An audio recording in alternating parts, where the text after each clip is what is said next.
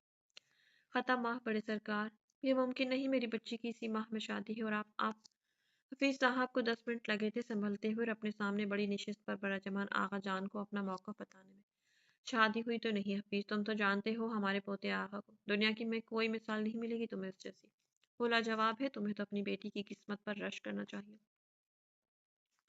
پوتے کی تعریفوں اور اس کی خوبیوں کو ذکر کرتے ان کے لہجے میں غرور اور گھمنڈ رقصہ تھا۔ حفیظ صاحب نے سرخ آنکھیں ایک پل کو مینچ ڈالی۔ ایسی قسمت نہیں چاہیے مجھے سرکار سائیں، ایک ہی تو بیٹی ہے میری۔ میں اپنی خوشی یا اپنی جان کے بدلے اپنی بچی پر یوں ظلم نہیں ڈھا سکتا۔ وہ بے بس ہو رہے تھے، دماغ میں شدید درد کی لہریں اٹھنے لگی۔ انہیں کیا معلوم تھا کہ وہ اپنی ہی بچی کا سودا کرنے آئے ہیں یہاں۔ ایک بار پھر سوچ لو حفیظ، تمہارا سارا قرض معاف کر دیا جائے گا۔ اچھی رہائش کے ساتھ ساتھ تمہاری بیوی کا علاج بھی اچھے اسپتال میں ہوگا اور جیسے ہی ہمارا وارث ہماری گود میں آیا، ہم بذات خود اس کا رشتہ ایک اچھے لڑکے سے کروائیں گے۔ حفیظ قریشی نے افسوس بھری نظروں سے اس زمینی خدا کو دیکھا اور پھر گہری سانس بھری۔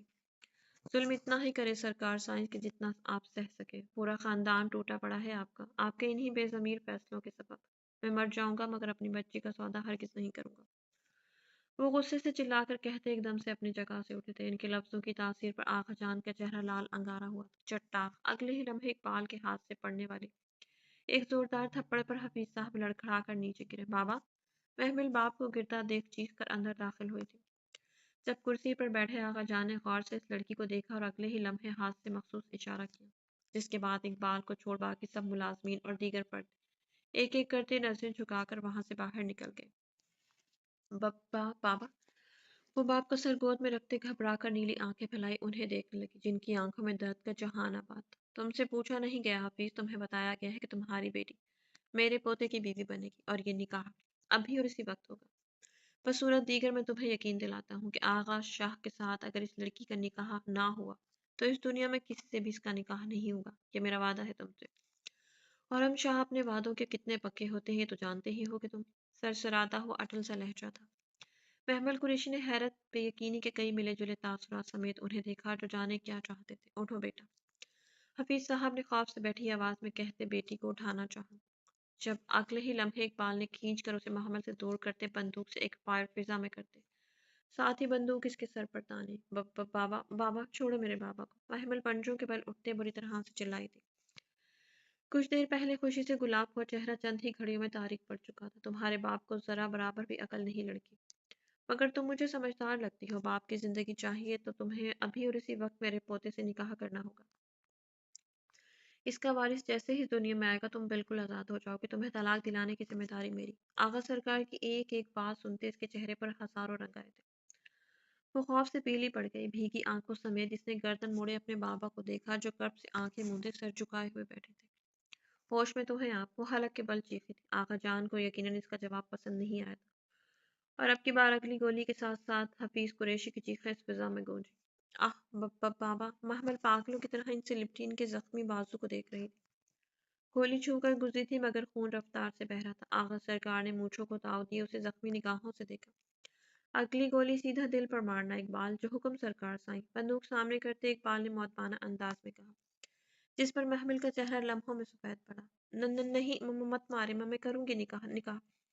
وہ ہسیانی سی کیفیت میں کہتی اپنے بابا کے آگے ڈھال بنے کھڑی ہوئی۔ اقبال نے مڑ کر اپنے سرکار شاہ کو دیکھا، جنہوں نے اس بات میں سر ہلاتے اسے سائڈ ہونے کا کہا۔ محمل بے جان قدموں سمیت زمین پر ڈھہ سی گئی تھی، تو گویا ثابت ہوا تھا کہ اونچی حویلیوں کے مکینوں کے نزدیک غریبوں اور بے بس لوگوں کے جذبات ان کی زندگی کوئی معنی نہیں رکھتی۔ نیلی آنکھیں بہتی جا رہی تھیں، جانے کتنا وقت گزرا تھا جب حفیظ صاحب نے اسے ڈھیروں بار پکارا، مگر وہ باپ کو نظر انداز کرتی گئی۔ یہاں تک کہ ایک عورت نے سرخ چادر سے اس کے حسین چہرے کو ڈھانپا، اسے اٹھانے کی کوشش کی گئی، مگر وہ یوں ہی بیٹھی رہی، باپ سے لگی ساکت نظروں سے چھت کو گھورتی وہ مردہ لاش ہی لگ رہی تھی۔ مولوی صاحب اور چند ایک گواہ آن کے آتے ہی نکاح شروع ہوا تھا، اور وہ محمل جو خود کو زرار پاشا کی مانے بیٹھی تھی، آج خاموشی سے محمل حفیظ قریشی سے محمل آثال آغا بن چکی تھی۔ پلکوں کی بار سے ایک باغی آنسو بہتا اس کے گال پر لڑکا تھا، جب اچانک فضا میں خاموشی کے ساتھ کسی کے بھاری قدموں کی دھمک اس کے کانوں میں گونجنے لگی۔ وہ جو کوئی بھی تھا، وہ سردار کی اعلیٰ نشست پر اپنی پوری شان اور وجاہت سے بیٹھا، جس کے بیٹھنے کے بعد باقی سب جو اس کے ادب میں اٹھے تھے اب واپس بیٹھے۔ قبول ہے مولوی صاحب کے پوچھنے پر کہ دو بے تاثر مگر بھاری آواز میں کہے کے الفاظ تھے، جو محمل قریشی کے دل و دماغ پر کوئی اثر نہیں چھوڑ پائے۔ وہ 3 بار اسے اپنی زوجت میں قبول تھا، ایک زخمی نگاہ اپنے آقا جان پر ڈالے، لمبے لمبے ڈھک بھرتے وہاں سے نکلا تھا۔ مٹھائی کے ٹوکروں اور ڈھیروں تحائف کے ہمراہ سب کو رخصت کیا گیا تھا، جبکہ آپ کی فتح کے نشے میں چور آقا جان خوشی سے بھولے نہ سما رہے تھے۔ اس حویلی اور ہمارے پوتے کی زندگی میں تمہاری جگہ صرف تب تک ہے لڑکی، جب تک تم ہمیں ہمارا وارث نہیں دے دیتے۔ ٹانگ پر ٹانگ چڑھائے بیٹھے ان گمبھیر مگر سرد آواز نے مردان خانے میں خاموشی طاری کر دی تھی۔ نکاح تو ہو چکا تھا، جبھی انہوں نے اس کی حیثیت بتانا لازم سمجھا۔ اگر آپ کو اپنے حویلی کا وارث ہی چاہیے تھا بڑے سرکار، تو کسی بازارو عورت کو خرید لاتے۔ کیوں ہم غریبوں کی دنیا اجاڑ کر آپ اپنے دامن میں خوشیاں نہیں بھر سکتے؟ محمل قریشی کی بلند آواز پر جہاں اس کے والد کے چہرے پر خوف چھایا، وہیں دارجان کی قہر بار نظریں اس لڑکی پر ٹکی تھی۔ گستاخ لڑکی، اگر تم اس وقت میرے پوتے کے نکاح میں نہ ہوتی تو بخدا ہم اس گستاخی پر تمہاری زبان کھینچ لیتے۔ آقا جان کی پھنکارتی ہوئی آواز پر حفیظ قریشی نے بیٹی کے منہ پر ہاتھ رکھا، جس کی بھیگی نیلی آنکھیں اب تک آقا جان پر ٹکی تھیں۔ اس نے سن رکھا تھا بڑی حویلی والے بے رحم اور جابر ہیں، مگر آج جو ظلم اس پر ڈھایا گیا تھا، اس ظلم نے اس لڑکی کی ہستی ہلا کر رکھ دی تھی۔ اپنی بچپن کی محبت جس کے نام کا وہ دم بھرتی آئی تھی، اس کی زندگی سے نوچ کر ان بے رحم لوگوں نے اسے اپنے پوتے کی زندگی میں لا پٹکا تھا، جس نے نکاح کے بعد ایک نظر بھر کر اسے دیکھا تک نہ تھا۔ اپنی بیٹی کو سمجھا دو اچھے سے حفیظ، زبان دراز عورت، مجھے اپنی حویلی میں تو کیا اپنے علاقے میں بھی قطعی ناپسند ہے۔ اگر آئندہ ایسی گستاخی ہوئی تو اس کی لاش تک نہیں ملے گی تمہیں۔ فاتحہ کے لیے۔ سخت پتھریلی آواز میں قہر برساتی نگاہ محمل قریشی پر ڈالتے تنفن کرتے وہاں سے نکلے تھے۔ گھبرائیے مت بھابھی، آپ چاہیں تو آرام کر سکتی ہیں، لالا کو شاید آنے میں دیری ہو جائے۔ گہری سانس بھرتے روپ نے اس معصوم سی بے تحاشا حسن کی مالک دوشیزہ کو دیکھ نرمی سے کہا۔ محمل قریشی نے بھیگی خالی خالی نگاہوں سمیت اس لڑکی کو دیکھا تھا، جو چہرے سے بہت خوبصورت اور معصوم سے دکھ رہی تھی۔ وہ زنان خانے سے اس کمرے تک کیسے پہنچی، وہ کچھ بھی نہیں جانتی تھی۔ روپ اس کی حالت دیکھ کر گھبرا سی گئی، ایک طرف اسے اس معصوم پر دکھ اور افسوس بھی آیا تھا، مگر دوسرے ہی پل وہ اماں سائیں کے کہے کے مطابق خود کو اس لڑکی سے زیادہ اٹیچ بھی نہیں کرنا چاہتی تھی۔ یہ آغا لالا کا کمرہ ہے، آپ ریسٹ کر لیں، کھانا بھیجتی ہوں میں آپ کے لیے۔ شائستگی سے کہتی وہ دوپٹہ سر پر سلیقے سے جمائے اب کمرے سے باہر نکلی ہو آئی۔ بستر ٹھیک کرتی نفیسہ بیگم کی آواز پر روپ نے گہری سانس بھری۔ جی اماں سائیں، آپ کو ملنا چاہیے بھابھی سے، بہت خوبصورت ہے وہ، روپ نے بستر پر ان کے سامنے بیٹھتے کہا تو نفیسہ بیگم نے گہری سانس بھری۔ صبح مل لوں گی میں روپ، یاد ہے نا آغا سائیں نے کہا ہے کہ زیادہ گھلنا ملنا ہرگز نہیں۔ کیا معلوم وہ بچی کب تک یہاں ہے۔ اداس سی ہوتی سرد سانس فضا کے سپرد کرتے بیٹی کے نزدیک بیٹھی۔ روپ جی اماں، چھت کو گھورتے وہ فوراً سے بولی۔ بیٹا واپس کب جاؤ گی؟ اس کے بالوں میں انگلیاں چلاتے وہ سنجیدگی سے بولی کہ ایک پل کو روپ کا دل بجھ سا گیا، اس کی آنکھیں ایک دم سے گہری ہوئی۔ اماں کل چلی جاؤں گی، آپ فکر نہ کریں۔ وہ پھیکا سا ہنسی۔ نفیسہ شاہ بیٹی کو دیکھتی رہ گئی۔ شادی کو 1 سال ہو چکا تھا اور 1 سال سے شاید ہی انہوں نے کبھی اپنی بیٹی کو خوش اور مطمئن دیکھا ہو۔ ایک طرف نعمت تھی جس کا سہاگ اجڑ چکا تھا، اور دوسری طرف روپ تو شادی کے بعد جانے کیا کچھ نہیں جھیل رہی تھی۔ وہ دونوں جڑواں بہنیں تھیں، اور دیکھنے میں بھی دونوں ایک جیسی ہی تھیں۔ سیاہ بڑی بڑی آنکھیں، سرخ و سفید رنگت، جو انہیں والدین سے وراثت میں ملی تھی۔ کوئی بھی ایک بار دیکھ کر ان دونوں میں فرق نہیں کر سکتا تھا۔ ہاں مگر روپ دلاور شاہ کی دائیں آنکھ کے ذرا نیچے ناک کے نزدیک ایک بڑا سا سیاہ دل تھا، جس وجہ سے گھر میں اس کی پہچان کر پانا آسان ہو جاتا تھا۔ شایان کا رویہ ٹھیک تو ہے تمہارے ساتھ؟ سوچوں کو جھٹکتے انہوں نے کسی انہونی کے تحت پوچھا۔ روپ نے گھبرا کر ماں کو دیکھا۔ مسائل ٹھیک ہے ان کا رویہ، آپ کیوں پریشان ہو رہی ہے؟ وہ زخمی سا ہنستی ہوئی ان کے مزید سوالات سے بچنے کے ایک دم سے اٹھی۔ کہاں جا رہی ہو نفیسہ؟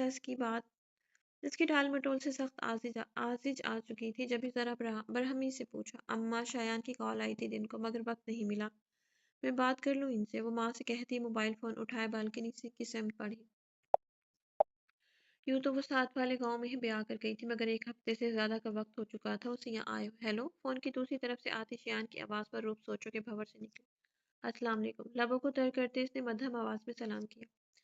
کہاں مری ہوئی تھی تم؟ حویلی جاتے ہی تمہارے رنگ ڈنگ بدل جاتے ہیں، جانتی تو ہو نا مجھے؟ کمر پر ہاتھ رکھتے وہ غصے اور اشتعال سے بولا۔ وہ بھائی کا نکاح تھا، آج تو وہاں مصروف تھی۔ اچھا تو ہو گیا سالے صاحب کا بیاہ؟ چلو اچھی بات ہے، تم یہ بتاؤ تم نے زمین کی بات کی یا نہیں؟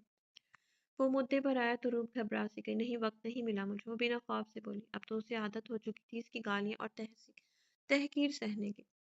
کیا ابھی تک وقت نہیں ملا تمہیں؟ پچھلے ایک ہفتے سے کیا کر رہی ہو تم وہاں؟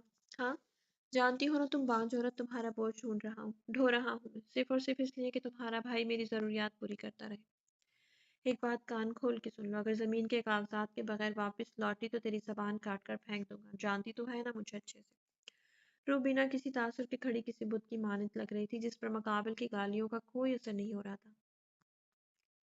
شادی کے ایک سال سے وہ سب سہتی آئی تھی، وہ جانتی تھی قمیص میں نہیں اس کے شوہر میں ہے۔ شایان شاہ اچھے سے اپنی کمزوری سے واقف تھا۔ جب بھی وہ نہ تو روپ دلاور شاہ کو چھوڑ رہا تھا، نہ ہی کسی دوسری لڑکی سے شادی کر رہا تھا، کیونکہ دوسری عورت بھی روپ دلاور شاہ کی طرح اللہ کی گائے ہوتی، یہ طے نہیں تھا۔ موبائل فون دوسری طرف سے بند ہو چکا تھا، جبکہ روپ دلاور شاہ وہیں کھڑی اپنی زندگی کے ادھیڑ پن کو سمیٹنے کی کوشش میں خود قطرہ قطرہ ختم ہوتی جا رہی تھی۔ الارم کی تیز آواز پر اس کی نیند ہڑبڑا کر کھلی۔ گہری سی آنکھوں میں سرخی کی کچی ڈوریوں کی رمق تیر رہی تھی، انابی ہونٹ نیم ادھ کھلے تھے۔ ہلکی ہلکی شیو میں اس کا سفید چہرہ کافی پرکشش دکھ رہا تھا۔ زارون سکندر ایک دم سے اٹھا۔ پہلے پہل تو خود کو اسٹڈی روم کے کاؤچ پر سوتا پاتے وہ چونکا تھا، مگر پھر ذہن بیدار ہوا تو اسے اپنی زندگی میں بہت اچانک سے ہوئی تبدیلیاں یاد آئیں۔ لب ایک دم سے بھیجے، وہ گہری سانس بھرتے اٹھا۔ سیاہ سلکی بالوں میں انگلیاں چلاتے وہ ڈور ناب گھماتے روم میں داخل ہوئے۔ ایک نگاہ بستر پر ڈالی تو آگے کو بڑھتے اس کے قدم بے ساختہ ہی تھمے۔ وہ چونکا، آنکھیں ضرورت سے زیادہ بڑی کیے وہ ہونٹ کھولے بیڈ کو دیکھ رہا تھا، جہاں پر گلمین خان بے ترتیبی سے آڑی تیچی سوئی ہوئی تھی۔ سیاہ بال سفید بیڈ پر شیٹ پر پھیلے ہوئے تھے، کمفرٹر آدھے سے زیادہ فرش پر جھول رہا تھا، جبکہ وہ خود چت لیٹی گلابی نیم و ہونٹوں سے گہری سانسیں بھر رہی تھی۔ بے ساختہ ہی زارون سکندر نے اس کا جائزہ لیتے اپنی سرخ نگاہیں اس کمسن حسن سے چرائیں۔ دل چاہا کہ ابھی جا کر اس کے ہوش ٹھکانے لگائے، مگر پھر کل رات کی اس کی حرکت یاد کرتے ہی وہ سر جھٹک کر کبٹ کی طرف بڑھا۔ ٹائم دیکھا تو صبح کے 9 بج رہے تھے۔ بلیک شلوار قمیص نکالتے واش روم کی سمت بڑھا تھا۔ اگلے 10 منٹ کے بعد وہ واش روم سے فریش ہو کر نکلا۔ گیلے بالوں میں انگلیاں چلاتے وہ ڈریسنگ مرر کی طرف بڑھا۔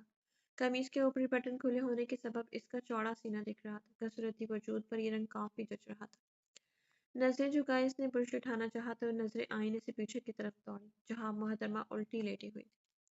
بال ایک طرف بکھرے ہونے کے سبب اس کی سفید گردن پر چکمکاتا وہ سیاہ تل لمحوں میں اس کی نظر کا مرکز بنا۔ زارون کے لیے اپنے آپ پر کنٹرول کرنا مشکل ہو رہا تھا۔ مینے، اس نے نرمی سے نظریں پھیر کر اسے پکارا، جو کل تو ایسے رو رہی تھی کمرے میں سونے کے ڈر سے، اور اب ایسے پھیل کر سوئی تھی جیسے یہ کمرہ اسی کی ملکیت ہو۔ گل، اس نے سر جھٹک کر پھر پکارا۔ وہ صبح ہی صبح اسے خود سے ڈرانا ہرگز نہیں چاہتا تھا۔ کہاں جا رہی ہو؟ آواز پر اپنے کمرے کی سمت بڑھتے اس کے قدم بے ساختہ تھمے۔ وہ نور کو بخار ہے تو بس اسے دیکھنے جا رہی ہوں۔ گہری سی آنکھیں ایک پل کو سامنے موجود شازیہ شاہ کے سرد تاثرات دیکھ چکی تھی۔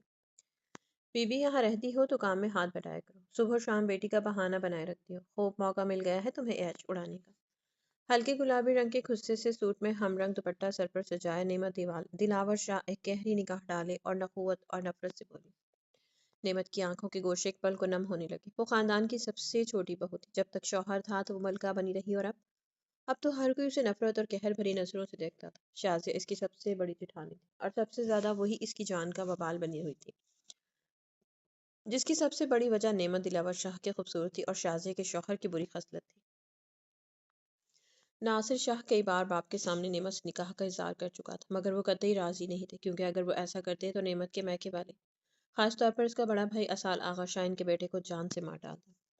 اب بھی کل رات دونوں میاں بیوی کی خوب لڑائی ہوئی تھی، وجہ نعمت ہی بنی تھی۔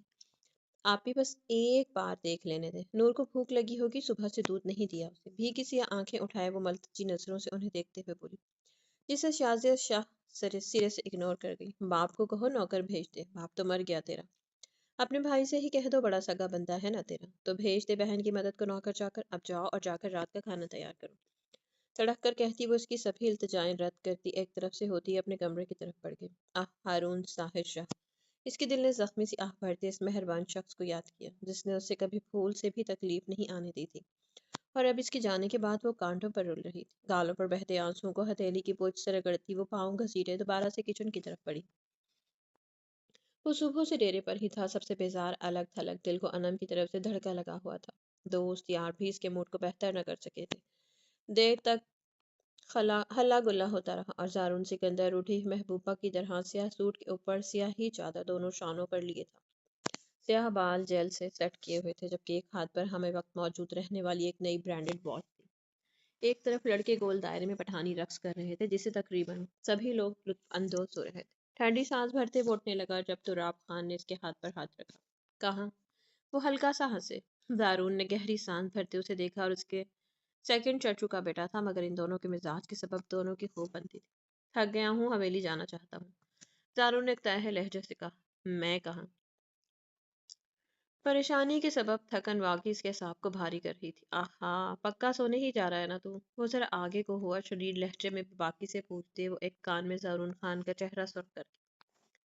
بکواس مت کرو، سونا ہی چاہتا ہوں، اگر تجھے اتنا ہی شک پڑا ہوا ہے تو ڈیرے پر ہی سو جاتا ہوں۔ وہ تڑک کر بولا، مقصد اپنی جان چھڑانا ہی تھا۔ تو راب نے لب دبائے اس کے سوتے چہرے کو دیکھا۔ اتنا تو شریف ہے نہیں جتنا تو بن رہا ہے سالے۔ تیری آنکھیں دیکھ ساری رات جگنے کی چغلی کھا رہی ہیں، اور تجھے لگتا ہے کہ میں بیوقوف ہوں جو تو کہے گا اور میں مان جاؤں گا کہ تو سونے جا رہا ہے؟ تو راب اسے اچھا خاصا زج کر رہا تھا، اور اب زارون نے اکتاہٹ بھری گہری سانس بھرتے اسے گھور کر دیکھا۔ تو نہ مان، جو بھی جی میں آئے وہ سمجھ، میں جا رہا ہوں، وہ بدک کر کہتا ہوا اٹھ کھڑا ہوا۔ دور کھڑی اپنی گاڑی کی طرف بڑھتے اسے اپنی پشت پر تراب خان کے کہے بخوبی سنائی دے رہے تھے۔ اسٹڈی روم میں ایک جانے پڑے کاؤچ پر وہ آنکھیں موندے پچھلے کئی گھنٹوں سے لیٹا اپنے اندر اٹھتے طوفان کو سلانے کی کوشش کر رہا تھا۔ ہر گزرتا لمحہ آنکھوں کے سامنے ایک نئی قیامت لہرا رہی تھی۔ دل میں قید معروف آبندی کی محبت اس کے منہ پر زوردار تماچے مار رہی تھی۔ کیا اتنی بے بستی اس کی محبت کہ اس کے جانے کے محض ایک سال بعد وہ آج کسی اور کا بن گیا تھا۔ اس کا کمرہ، بستر، تکیا، کجا کے ہر ایک شے پر اب محروق آبندی کا حق ختم ہو چکا تھا۔ وہ نکاح کے حق میں نہیں تھا، مگر اپنی بہن اور بھانجی کی خاطر وہ مجبور ہو چکا تھا، اور اب یہ مجبوری اسے تاعمر نبھانی ہی تھی، کیونکہ وہ روایتوں میں جکڑا ایک کمزور یا تنگ نظر سردار ہرگز نہیں تھا۔ وہ بغاوت اور ضد کے نام سے جانا جانے والا، اپنے پورے حسب و نسب میں وہ پہلا شخص تھا جو اس دنیا میں اپنی نظر کو بھا جانے والی ہر شے پر صرف اپنا حق سمجھتا تھا۔ اور اس کی سب سے بڑی مثال ماہرخ آفندی، ایک غیر خاندان کی لڑکی جسے اس نے بنا کسی پس و پیش کے ایک ہفتے کے بعد ہی نہ صرف اپنے نکاح میں لیا تھا بلکہ پورے خاندان سے بغاوت مول لی تھی۔ وہ ٹھٹکا جب اچانک کندھے پر کسی کے ہاتھ کا لمس محسوس ہوا۔ سرخ ہو رہی گہری سیاہ خوبصورت آنکھیں اٹھائے اس نے آنے والے کو دیکھا۔ بدر عالم شاہ اس کے دیکھنے پر ہلکا سا ہنسا۔ تو تم آ ہی گئے؟ وہ یوں ہی لیٹتے ہوئے عام سے انداز میں بولا۔ بدر اس کے سامنے کرسی کھینچ کر بیٹھا، بولا، کچھ بھی نہیں۔ مسئلہ کیا ہے بتائیں مجھے۔ دونوں کی عمر میں کئی سالوں کا فرق تھا، مگر حویلی کے دونوں بیٹے ایک دوسرے کے بھائی، کزن، دوست اور ہمراز سب کچھ تھے ایک دوسرے کے لیے۔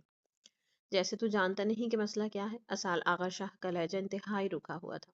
وہ سب سمجھتا تھا، بدر کو ضرور آغا جان نے واپس بلایا تھا اسے سمجھانے کے لیے، مگر بدر اسے کیا سمجھا پاتا جو پہلے سے سمجھا ہوا تھا۔ تو چھوڑ دیجیے گا، کچھ عرصے کے بعد نعمت آپی کے آتے ہی اسے آزاد کر دیجیے گا۔ بدر نے بغور اس کی پرکشش آنکھوں میں دیکھا۔ ہرگز نہیں، میرے نام سے منسوب ہو چکی ہے وہ لڑکی، اب چھوڑنے کا سوال ہی نہیں اٹھتا۔ وہ دو بدو مگر سخت ترین لہجے میں بولا تھا۔ اس کی چیت اس کے لہجے میں جھلکتی تھی۔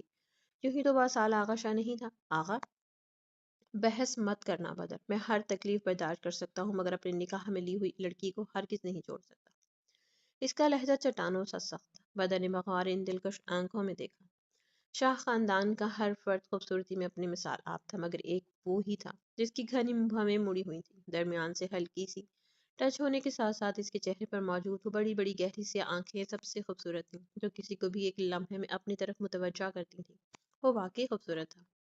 تو آپ اس لڑکی کا دفاع کر رہے ہیں آقا، جسے آپ نے ایک نظر دیکھا تک نہیں؟ بدر اسے الجھا نہیں رہا تھا، اسے سچ بتا رہا تھا۔ اسال آغا جھٹکے سے اٹھ بیٹھا۔ میں اسال آغا شاہ ہوں بدر عالم، میں کسی کو ڈیفینڈ نہیں کرتا بلکہ جو پسند آ جائے اسے چھین لیتا ہوں، قابض ہو جاتا ہوں۔ مہر و خواندی میری پہلی اور آخری محبت ضرور ہے، مگر محمل قریشی میری بیوی ہے، چاہے جیسے بھی بنی مگر بیوی تو ہے اب وہ جانے انجانے میں ہی اپنے آقا جان کے خلاف بول رہا تھا۔ بدر عالم نے لب بھیج کر اس کی گہری بڑی بڑی آنکھوں میں دیکھا جہاں صرف اور صرف کرب اور غصہ تھا۔ کمال ہے شکل دیکھی نہیں، نام تک یاد ہے آپ کو، وہ چھیڑنے کے انداز میں بولا تو اسال ہلکا سا مسکرا اٹھا۔ کہا نا میرے نام سے منسوب ہے وہ لڑکی، بھلا اسال آغا شاہ اس کا نام نہیں جانے گا؟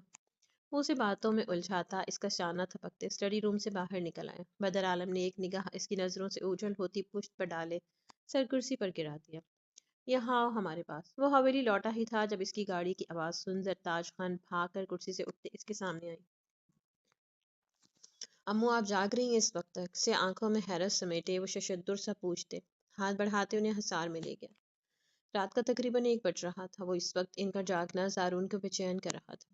ادھر بیٹھو، وہ اسے تھام کر ڈائننگ روم میں لے آئیں، خاموشی سے اسے ایک صوفے پر بٹھائے قریب ہی بیٹھی۔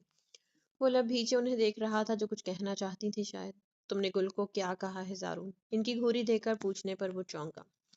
وہ سمجھا تھا جانے کیا بات ہے جس وجہ سے وہ پریشان ہے، مگر اب ان کے منہ سے گل کا ذکر سن اس کا حلق تک کڑوا ہوا۔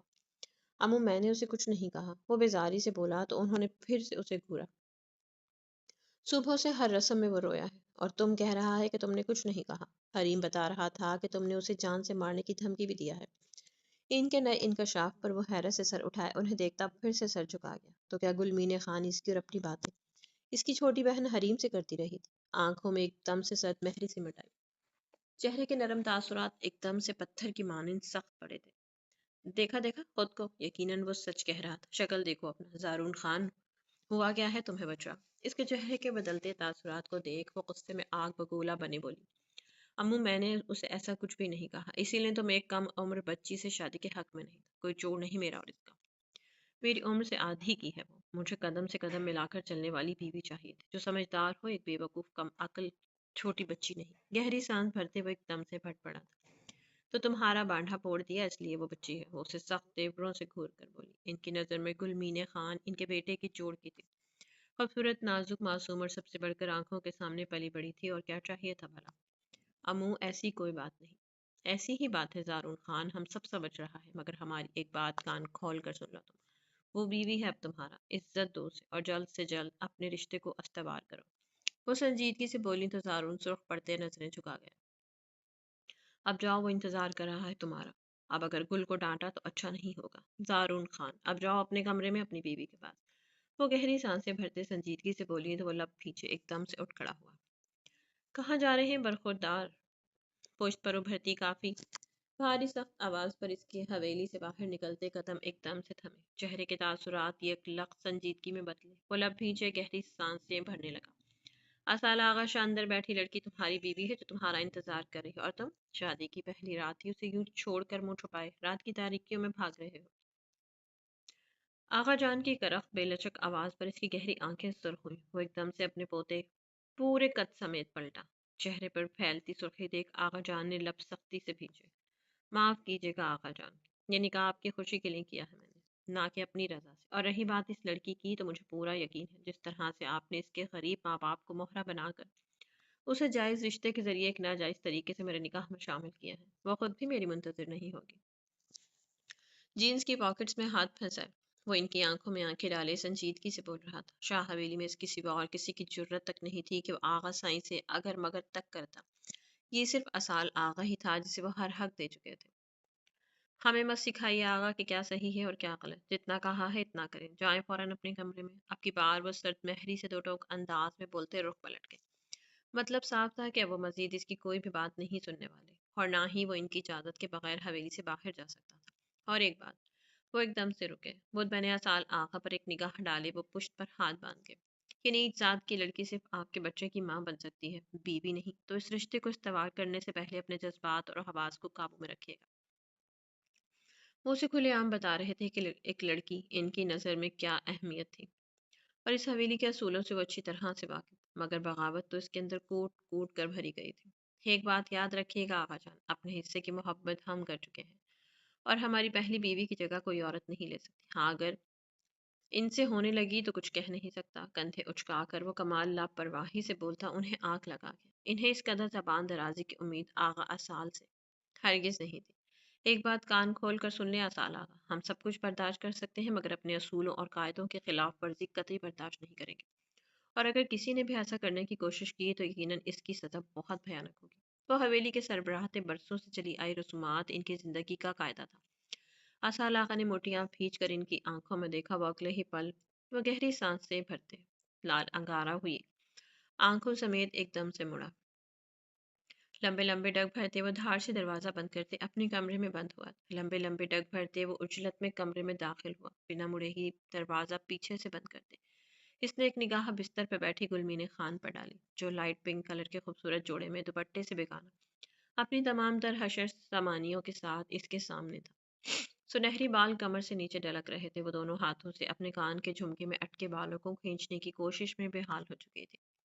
سنہری آنکھیں لبالب پانی سے بھری تھی، زارون لب بھینچ کر آگے بڑھا، بھاری قدموں کی دھمک پر وہ ایک دم سے مڑی تو سامنے کھڑے شخص کو دیکھ اس کی سانسیں بری طرح سے اٹکی تھی، جبکہ زارون سکندر اب ایک نگاہ اپنے بستر پر پڑے گلمین خان کے زیورات، جیولری، دوپٹے اور بے ترتیبی سے نیچے ڈھلک رہے کمفرٹر کو دیکھتا سب سے آنکھیں میچ گیا۔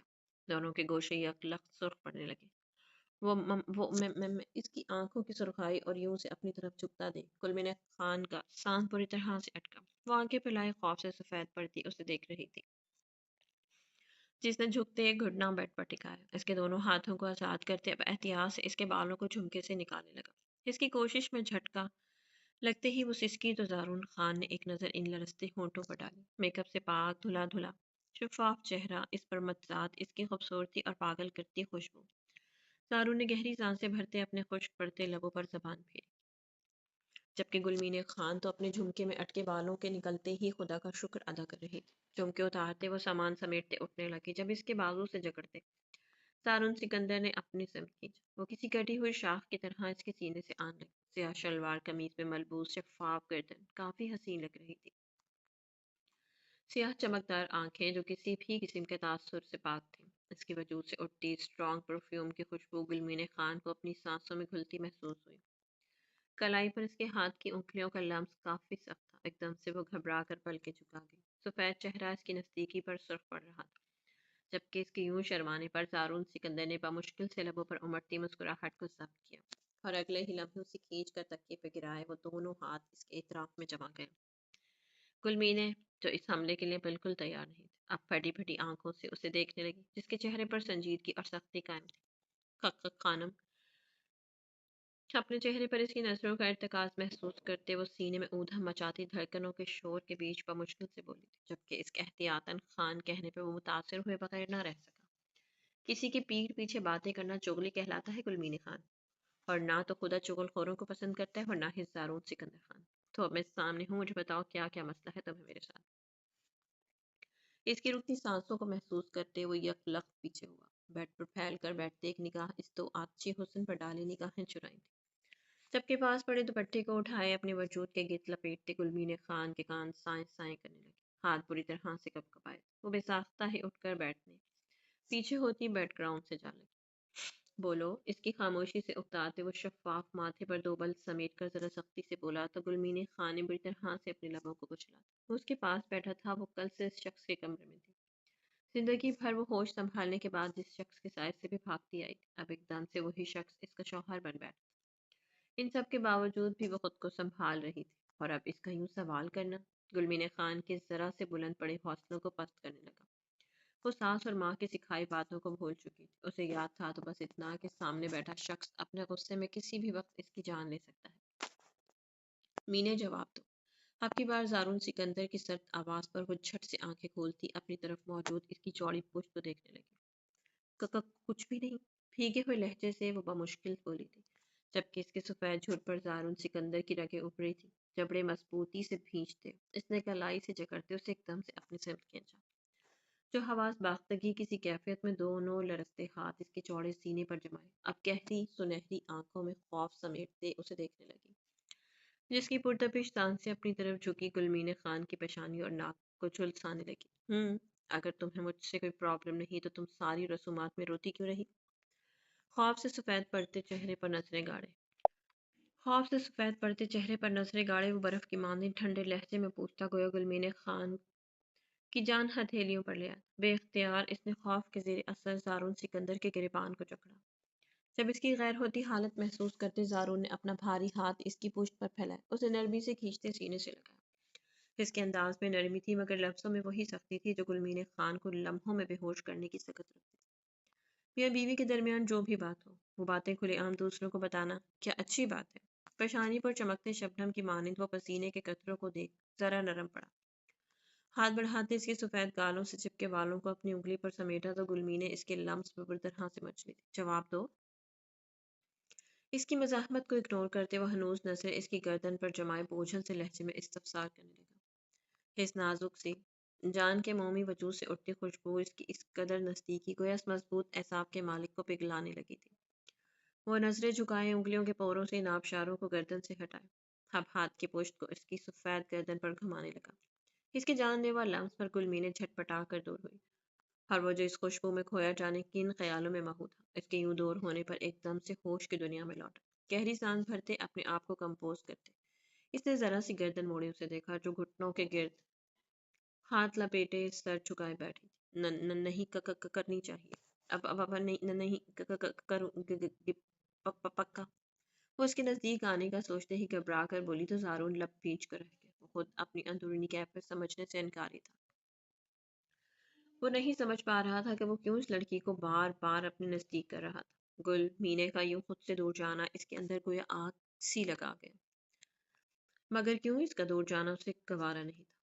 آئندہ خیال رہے ورنہ میں اب وار نہیں کروں گا۔ انتہائی بے تکی سی بات تھی، حالانکہ وہ خود بھی نہیں جانتا تھا کہ اس نے وار نہیں کیا تھا بلکہ انتہائی نرم لہجے میں اس سے سوال کیا تھا، مگر اس کا نرم رویہ یہ آنچ دیتا مخمور لہجہ ہی گلمین خان کی سوچ سے پرے تھا۔ سو جاؤ۔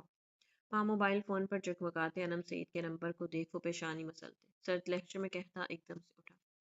گلمین نے کافی دیر تک اس کی پشت کو دیکھا جو اب اسٹڈی روم میں بند ہو چکا تھا۔ اس کے روم سے نکلتے ہی وہ گہری سانسیں بھرتے اٹھی، سامان سمیٹتے وہ لائٹس آف کرتے بیڈ پر آئی۔ پورے روم میں فقط لیمپ کی ہلکی سی لائٹ روشن تھی۔ کمفرٹر گردن تک اوڑھے وہ زارون سکندر کے رویے پر اب تک الجھی ہوئی تھی۔ گردن اور کمر پر اب تک اس کی انگلیوں کا لمس تازہ تھا۔ ہاتھ بڑھاتے اس نے نرمی سے اپنی گردن کو چھوا اور پھر خود ہی اپنی حرکت پر شرماتے وہ سرخ پڑتی چہرہ کمفرٹر میں چھپا گیا۔ تو میرے پیاری ڈز، امید کرتی ہوں کہ کہانی آپ کو اچھی لگی۔ کہانی اگر آپ کو اچھی لگی تو کمنٹ باکس میں اپنی قیمتی رائے کا اظہار ضرور کیجیے گا۔ کہانی اچھی لگے تو لائک کریں، کمنٹ کریں، شیئر کریں، اور چینل پر نیو تو چینل کو سبسکرائب کریں۔ اپنا بہت سارا خیال رکھیں۔ ملتے ہیں کل نیکسٹ کہانی کے ساتھ، تب تک کے لیے۔